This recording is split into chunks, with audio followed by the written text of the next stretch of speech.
몇 년 전에 LA에 총회를 갔을 때입니다. 첫날 저녁에 식사를 하러 갔는데 이 사장님이 교회를 다니시는 분인지 같이 간 우리 목사님에게 목사님 주문하시겠어요? 라고 묻는 겁니다. 순간 그분이 놀라서 아니 제가 목사님인 줄 어떻게 아셨습니까? 했더니 목사님 목에 건 이름표를 봤죠. 이런 거예요. 그 목사님이 총회 때 준 이 이름표에는 이제 캐나다 동로에 누구누구 교회 누구누구 목사 이렇게 써 있거든요. 그것을 총회가 끝나고 그냥 걸고 식당에 온 겁니다. 네. 그 경험을 떠올리면서 이런 생각을 해봤습니다. 만약에 교회를 다니는 우리가 이름표를 달고 회사를 다니고 학교를 다니고 식당에 가면 어떨까? 하늘시학교의 목사, 아무개, 장로, 권사, 집사, 우리 청년부 회장, 선교부장, 예배부장 이런 이름표를 달고 여러분 회사에 가고 또 식당에 가고 학교에 가면 어떤 일이 일어날까요? 우리 눈에는 보이지 않지만 사실 교회에는 이름표가 있습니다. 그 이름표에는 딱 한 글자가 새겨져 있어요. 그것은 사랑입니다. 이 사랑보다 기독교를, 복음을, 교회를 잘 설명해 주는 단어는 없죠. 오늘 본문에는 예수님께서 새 계명을 주십니다.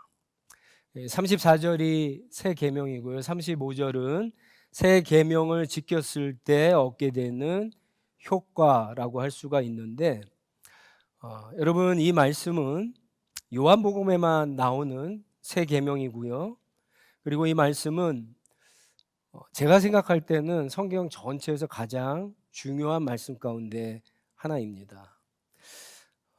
34절을 여러분 보세요. 서로 사랑하여라. 내가 너희를 사랑한 것 같이 너희도 서로 사랑하여라. 새 계명을 주셨죠. 자, 그런데 이상한 점이 두 가지가 있어요. 서로 사랑하라는 이 계명은 구약에도 여러분 나오는 계명이거든요. 근데 왜 예수님이 새 계명이라고 하셨을까? 이 첫 번째고요. 두 번째는 예수님이 내가 너희를 사랑한 것처럼 너희도 나를 사랑하라고 하지 않고 왜 서로 사랑하라고 하셨는가라고 하는 거죠. 레위기 19장 18절에 보시면 너의 이웃을 내 몸처럼 사랑하라 이런 명령이 있습니다. 제자들도 알고 있고요. 그 당시 유대인들은 다 알고 있는 명령입니다. 여러분 근데 이 명령이 지키기 쉽습니까? 옆에 사람을 한번 봐보세요. 가장 가까이에 있는 이웃이죠. 내 몸처럼 사랑하는 거 쉽습니까? 남편과 아내가 앉으신 분도 있고 또 이렇게 가까운 분들끼리 또 앉으신 분도 있는데 쉽지가 않죠. 구약 십계명도요 하나님의 사랑, 이웃 사랑을 지키라고 명령하는데 지키기가 쉽지 않죠. 그래서 구약시대 유대인들은 어떻게 했냐면요 하나님 사랑과 이웃 사랑이 제일 중요한 거죠. 근데 구약시대 유대인들은 이게 지키기가 어려우니까 눈에 보이지 않는 하나님만 사랑을 했어요. 이해가 되세요? 이웃을 사랑하는 게 어려우니까 눈에 보이는 하나님을 사랑을 했어요. 어떻게 사랑했느냐? 하나님 주신 율법을 철저하게 지키는 거예요. 그게 하나님 사랑하는 방법이에요. 하나님 앞에 제사를 드리는 거예요. 빠지지 않고. 이게 하나님 사랑하는 방법이에요. 하나님이 지키라고 하신 절기를 빠지지 않고 지키는 거예요. 이게 하나님을 사랑하는 겁니다. 유대인들은 그렇게 지키면서 자신이 굉장히 하나님을 사랑하는 척, 경건한 척, 믿음이 좋은 척, 하나님과 굉장히 가까운 척 이런 위선과 율법주의에 빠지게 된 것이죠. 이들은 아주 중요한 사실을 하나 놓쳤어요. 그건 뭐냐? 하나님이 이들을 먼저 사랑했다라고 하는 사실. 여러분, 아담이 하나님을 먼저 사랑했습니까? 하나님이 아담을 먼저 사랑했습니까? 하나님이 아브라함을 먼저 사랑했습니까? 아브라함이 하나님을 먼저 사랑했습니까? 하나님이 다윗과 이스라엘을 먼저 사랑했습니까? 다윗과 이스라엘이 하나님을 먼저 사랑했습니까? 하나님이 먼저 사랑했죠. 구약 성경은 이야기하지 않지만 하나님이 너희를 먼저 사랑했기 때문에 너희는 그 사랑으로 하나님을 사랑하고 이웃을 사랑하라고 말씀하신 거예요. 그런데 이들은 자기의 힘으로, 자기의 사랑으로 하나님을 사랑하려다가 눈에 보이는 이웃을 사랑하는 게 힘드니까 눈에 보이지 않는 하나님만 사랑하면서 위선과 율법주의에 빠지게 되는 거죠. 구약 성경을 보면은 하나님께서 선지자들을 통해서 왜 내 백성을, 가난한 백성을, 과부를, 고아를 이렇게 핍박하고 괴롭히고 그들의 재산을 탈취하는가에 대해서 아주 무서운 경고를 할 때가 많이 있습니다. 그들은 그렇게 이웃을 사랑하지 못하면서 눈에 보이지 않는 하나님만 사랑하면서 율법을 지키고 있다라고 생각했던 거죠. 예수님이 서로 사랑하라고 하는 이 세 계명을 하신 이유는 이제 예수님이 율법의 완성이잖아요. 아주 명확하게 얘기하시는 겁니다. 그 사랑이 뭔지. 오늘 34절에 보시면 뭐라고 얘기하냐면요. 내가 너희를 사랑한 것처럼. 내가 너희를 사랑한 것처럼.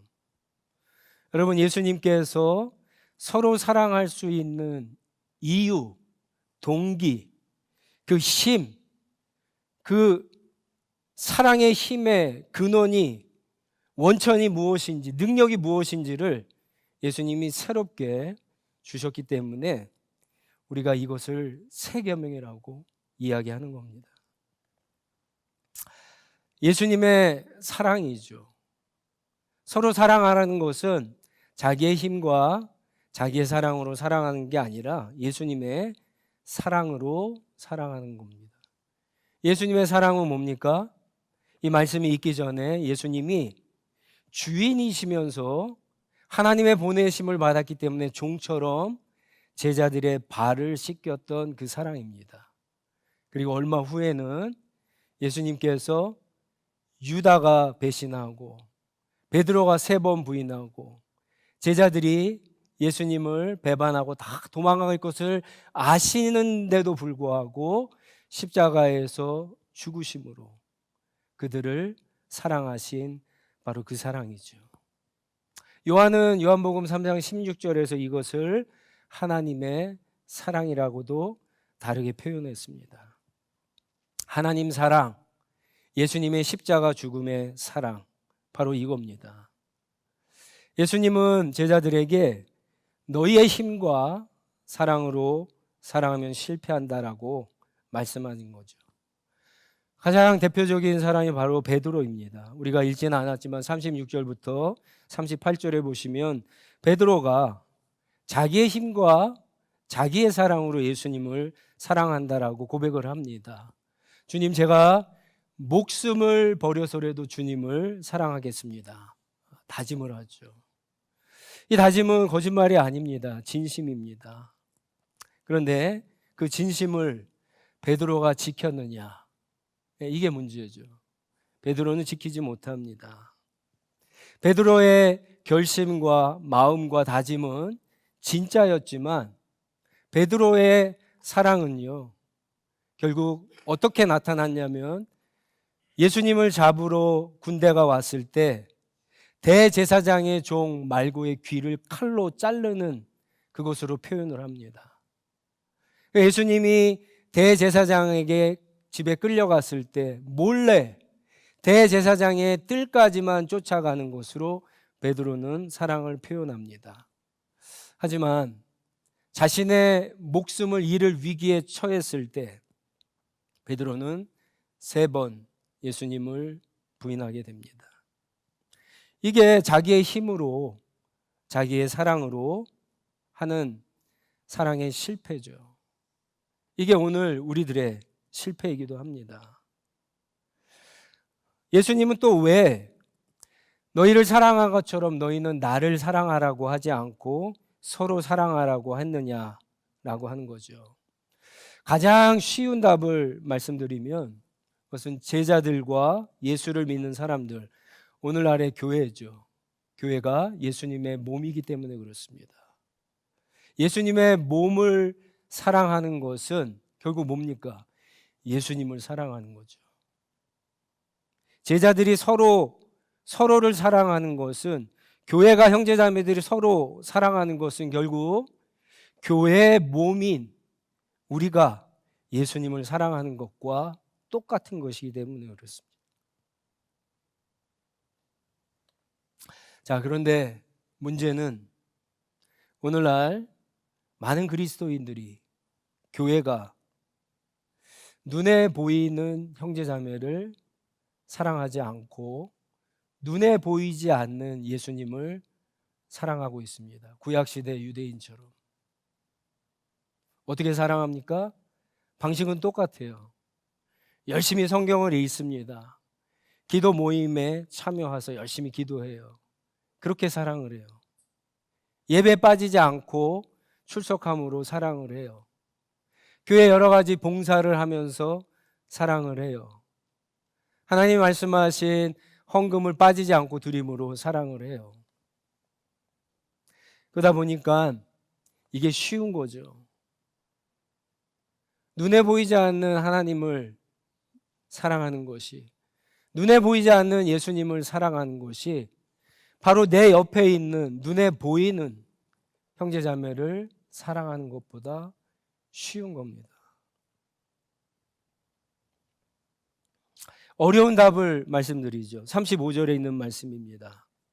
예수님은 왜 우리가 서로 사랑해야 되느냐? 그것은 서로 사랑해야 모든 사람들이, 교회 안이나 교회 바깥이나 모든 사람들이 우리가 예수님을 믿는, 따르는 제자인 줄 알기 때문에 그렇습니다. 사랑하지 않으면 어떻게 된다고요? 그러면 제자인 줄 모르는 거예요. 우리가 서로 사랑하지 않으면 우리가 예수님을 믿는 사람인지 모른다는 거예요. 우리가 서로 사랑하지 않으면, 그게 밖으로 나타나지 않고 드러나지 않으면 예수님을 믿는 교회라고 하는 사실을 사람들이 모른다는 거예요. 교회가 저기 있어도 사람들이 몰라요. 교회에 관심을 갖지 않습니다. 교회로 향하지도 않고요. 교회가 무엇을 하든지 자신과는 상관이 없는 이야기가 되는 거죠. 오늘날 교회가 그런 위치에 있게 된 거죠. 서로 사랑하지 않으면 우리는 십자가의 사랑을 받은 사람이라고 하는 것을 스스로가 부정하게 되는 겁니다. 여러분, 예수 그리스도께서 이제 이 말 다음에 십자가에서 죽으시죠. 그래서 만들어낸 게 사실은 그리스도인들이죠. 교회입니다. 쉽게 얘기하면 교회. 예수님의 십자가 사랑을 통해서 만든 게 교회예요. 그러면 교회는 십자가 사랑의 이 DNA를 가지고 있어야 돼요. 이게 나타나고 드러나야 되는 거예요. 이거를 드러내지 않는다면 십자가 사랑으로 만들어진 교회가 아니다라고 하는 거예요. 우리 스스로가 우리는 예수님의 사랑과는 전혀 상관이 없는 사람인 것을 나타내고 보여주는 거라는 거예요. 매우 중요한 말입니다. 매우 심각한 얘기예요. 여러분, 십자가 사랑은 우리가 정말로 경험해야 되는 것이고요.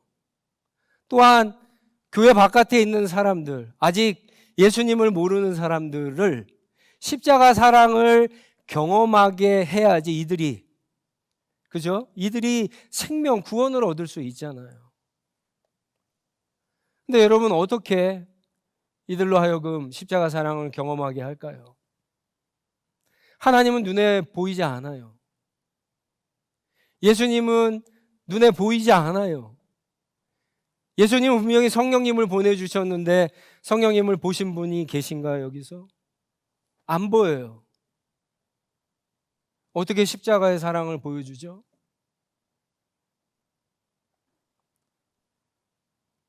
예수님이 다시 십자가에 죽으셔야 될까요? 그래야지 사람들 보러 모이라 그래갖고 예수님이 또 죽으셨어, 봐봐, 이렇게 해야 될까요? 아니죠. 하나님의 구원 계획이 아직 완성되지 않은 겁니까? 완성됐죠. 하나님 더 이상 구원에 대해서 하실 일이 없어요. 예수님은 분명히 십자가에서 다 이루었다라고 말씀하셨어요. 근데 어떻게 우리는 십자가의 그 사랑을 사람들에게 경험시키고 보여줄 수 있느냐라고 하는 거죠. 그게 여러분 35절 말씀이에요. 우리가 서로 사랑하면, 예수님의 십자가 사랑으로 사랑하면, 우리 사랑과 우리의 힘으로 사랑하면 실패하는데 십자가의 그 사랑을 보고 경험한 너희가 서로 사랑하면 다른 사람들이 그것을 보고 너희가 내 제자인 것을 알게 된다. 이 말씀을 하시는 겁니다. 나중에 이 요한은요, 성령의 감동을 받아서 요한 1서를 쓰게 됩니다. 요한 1서는 이 세 계명에 대한 해설서라고 할 수가 있어요. 여러분 시간 있으신 분은 한번 주중에 요한 1서를 꼭 읽어보시기 바랍니다. 4장 12절에 보면 무슨 말씀을 하시냐면은 지금까지 하나님을 본 사람은 없습니다. 그렇죠. 앞으로도 본 사람이 없어요. 그러나 우리가 서로 사랑하면, 똑같은 얘기를 해요. 요한이 똑같은 얘기를 해요. 우리가 서로 사랑하면, 예수님의 말씀을 받았죠. 서로 사랑하면 하나님이 우리 가운데 계시고 하나님이 우리 가운데 살아 계시다는 거예요. 이 사람들이 교회가 서로 사랑하는 걸 보면 하나님이 거기 살아 계신다는 것을 본다는 거예요. 그리고 또 하나님의 사랑이 우리 가운데 완성이 된 것이다, 이렇게 이야기합니다.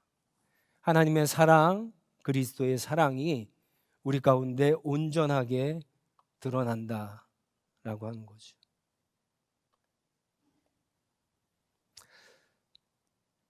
오늘날 우리는 이 베드로나 제자들처럼 실패한 것과 같습니다.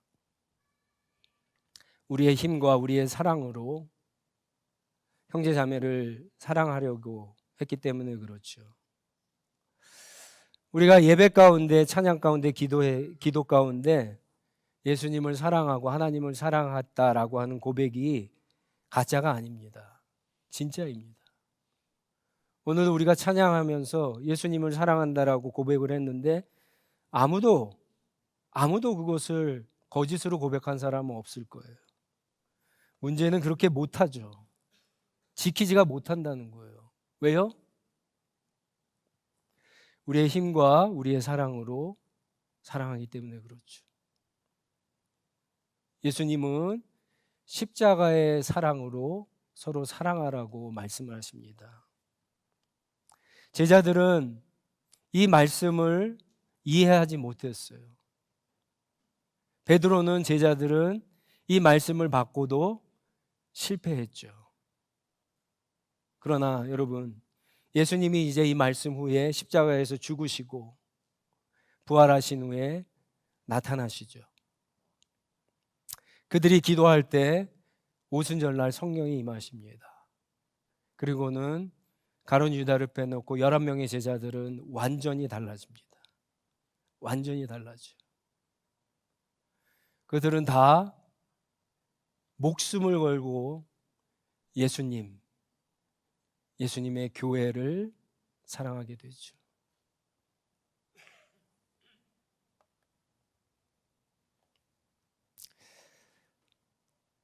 어쩌면 우리는요, 예수님 말씀하신 이 십자가의 사랑이 머리로는 알지만 이것을 아직 경험해 보지 못했기 때문에 제자들처럼 실패하는지도 모릅니다. 예수님이 더 구체적으로 얘기를 하세요. 요한복음 14장 15절에 가시면 이런 말씀을 하세요. 너희가 나를 사랑하면 내 계명을 지킬 것이다. 이 문맥상 이 계명이 뭔지 아시겠죠? 너희가 나를 사랑하면 어떻게 해요? 서로 사랑할 것이다. 서로 사랑할 것이다.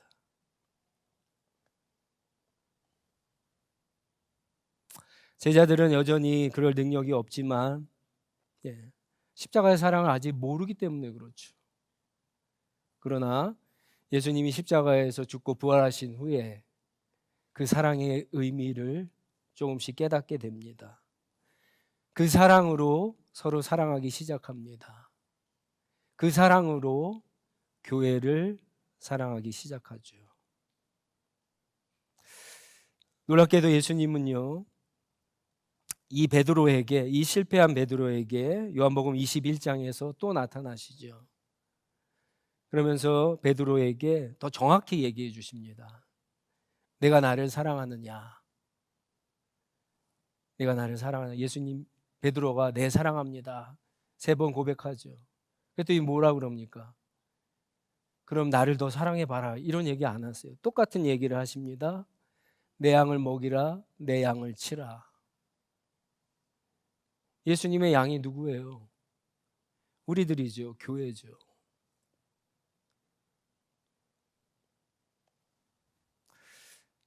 여러분, 우리는 예수님처럼 서로 사랑할 수 있을까요? 교회를 사랑할 수 있을까요? 예수님이 말씀하신 것처럼 지금은 물론 따라간 사람도 있지만 지금 이 시점에서 제자들은요, 예수님을 따라올 수 없습니다. 그러나 예수님이 십자가에 죽고 부활하신 후에는, 나중에는 따라가게 되는 겁니다. 이 십자가의 사랑을 어떻게 우리가 경험할 수 있을까? 어떻게 다른 사람에게 보여줄 수 있을까? 이것은 성경책을 읽는다고 되는 게 아닙니다. 이것은 진짜 실천할 때 일어나는 일이에요. 예수님의 이 사랑에 2가지만 좀 말씀드리고 말씀을 맺도록 하겠습니다. 여러분, 예수님의 사랑의 첫 번째는 뭐죠? 먼저 사랑하신 거예요. 먼저 사랑하신 거. 우리가 아직 죄인 되었을 때, 하나님을 몰랐을 때, 심지어 하나님과 원수 되었을 때 먼저 사랑하신 거예요. 우리 형제 자매들이 서로 사랑할 때 저 사람이 나한테 어떻게 해주느냐를 기다렸다 사랑하는 것은 예수님의 사랑이 아닙니다. 예수님의 사랑은 항상 먼저 하는 사랑입니다.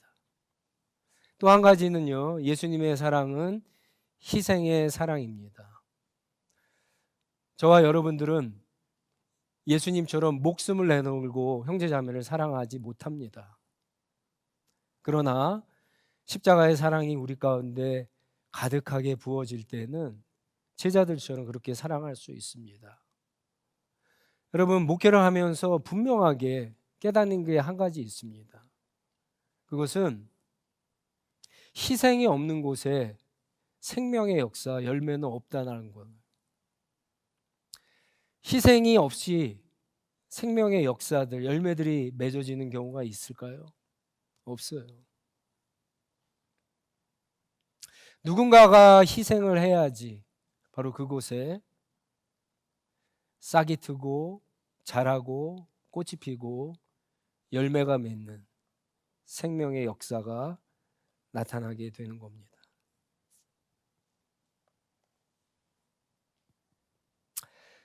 여러분, 먼저 사랑하는 것을 주저하지 마시고 희생하는 것을 두려워하지 않는 저와 여러분들이 되시기 바랍니다.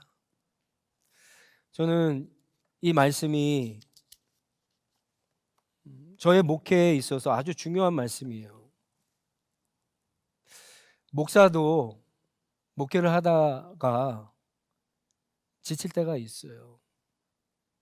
다 관두고 떠나고 싶을 때가 있어요. 여러분들도 마찬가지일 겁니다. 왜 나 혼자만 일해야 되는가? 나 혼자만 이렇게 수고해야 되는가? 아무런 열매도 없고 알아주는 사람도 없고 오해만 받고 손가락질만 받고. 근데 여러분, 그게 십자가 사랑을 배우는 길이에요. 그때 바로 그 자리에서 나를 위해서 십자가에서 죽으신 그 사랑을 조금씩 체득하게 되는 거예요. 경험하게 되는 겁니다. 그리고 내가 교회를 사랑하는, 형제 자매를 사랑하는 그 모습을 통해서 내 주변에 있는 사람들이, 많은 사람들이 하나님이 살아계시고 하나님의 사랑이 어떠한 것을 알고 빛 가운데로 걸어 나오게 되는 겁니다. 여러분들에게 질문을 합니다. 예수님을 사랑하십니까? 이 질문은 너무 흔한 질문이에요. 대신에 이렇게 질문할게요. 여러분들은 교회를 사랑하십니까? 여러분들이 섬기는 하늘시학교회를 사랑하세요? 여러분들은 하늘시학교회를 위해서 눈물로 밤을 새워 기도하신 적이 있으세요? 여러분들은 성도 한 사람 한 사람의 아픔을 다는 아니더라도 동감하며 여러분 함께 하신 적이 있어요? 기도하신 적이 있어요? 위로하신 적이 있어요? 찾아가서 격려하신 적이 있어요? 자리를 지켜주신 적이 있어요? 예수님은 바로 십자가의 사랑으로 그렇게 서로 사랑하라고 말씀하시는 거예요. 저는 여러분에게 성도들을 다 사랑하라고 말씀하지 않습니다. 우리는 예수님처럼 세상을 다 사랑할 수도 없고요. 이 작은 교회 다도 사랑하지 못합니다. 여러분 몇 명이나 사랑할 수 있을까요? 아내와 남편 빼고 자식들 빼고 가족들 빼고 우리 형제자매들 가운데 몇 명 사랑할 수 있을 것 같아요? 10명? 5명? 한 명만 사랑하세요. 한 명만. 가장 사랑받기 어려운 사람. 내가 생각할 때 우리 교회에서 가장 주목받지 못하는 한 사람. 여러분 그 사람을 사랑하시기 바랍니다. 그게 형제 사랑이에요. 그게 교회 사랑이고 그게 예수님을 사랑하는 겁니다. 그러면 우리 가운데 놀라운 일이 일어날 겁니다. 예수님이 십자가에서 죽은 후에 한 세대가 지나지 않았는데 놀라운 일들이 벌어집니다. 로마 시대죠. 아주 이상한 일들이 일어나요. 유대인이나 헬라인이나 남자나 여자나 배운 자나 배우지 못한 자나 주인이나 종이 바로 이렇게 우리처럼 한 공간에서 같이 예배를 드려요. 같이 기도를 해요. 같이 밥을 먹어요. 여러분 이거는 상상도 할 수 없는 일이에요. 상상도 할 수 없는 일. 우리가 대통령과 만나서 밥을 먹을 수는 없잖아요. 혹시 이 가운데 먹은 분들이 있는지 모르지만 그것보다도 상상도 할 수 없는 거예요. 그 당시 시대와 문화와 관습에 따르면. 그런데 예수의 사랑이 그렇게 만드는 거예요. 예수의 사랑이. 예수의 사랑이 그렇게 만드는 거예요. 우리 하늘시학교회가 서로 사랑함으로 이 십자가 사랑을 가득히 부은 바 되어서 다른 사람들에게 그 사랑을 보여주고 그 사람에게 또 하나님을 알리는 귀한 공동체가 되기를 주님의 이름으로 축원합니다. 우리 같이 기도하겠습니다.